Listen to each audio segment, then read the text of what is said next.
हम रोड पे आ गए।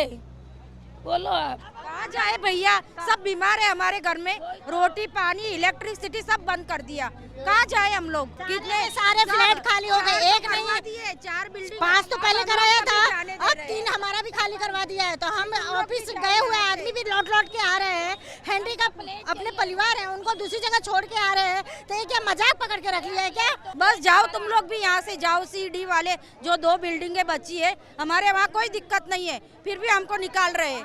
शिव रेसिडेंसी जी टावर का 26 मिनट, ये आप लोग 3 दिन से जो कर रहे हो, इसका कोई सॉल्यूशन निकल रहा है?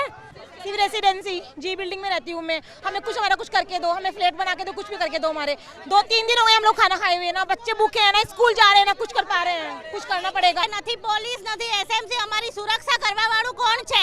આજે અમે 3 દિવસથી છોકરા સાથે અહીંયા બેઠેલા છે, કોઈ અમને ખાવા પીવાનું કે કશું પૂછેલું નથી, અમારી જવાબદારી કોણ લેશે? નથી અમારા મકાન જો કેવા મચ્છર કરતા જોવા છોકરાને આ રોડ પર લઈને બેઠા હતા, છોકરાની હાલત જો માટે ખાલી કરાયું છે। બિલ્ડરે અમને 3 દિવસ માટે રૂમો આપી છે, ચોથા દિવસે અમે જઈશું કઈ એને છાપરું આપ્યું પણ પેટ નથી આપ્યું, પેટ ભરવા હારું અમારા જ પૈસાથી કરવાનું છે, અમને કઈ આવશું। SMC વાળાએ અમને એવું કીધું NOC આવે નહીં તઈ લગીને તમને અમારા મકાન નહીં મળશે, તો SMC ક્યારે NOC આપશે? અમને 3 દાડાથી તો અમે બહાર છીએ। और प्रशासन के लोग यहाँ जो कुछ भी आए हैं, हम लोग उनका बॉडी लैंग्वेज देख रहे हैं, वो हंस रहे हैं हम पे, सब मिलके, यही नहीं पता चल रहा है, तभी हम लोग रोड पे आए हैं। अगर वो हंसते नहीं तो हम रोड पर नहीं आते।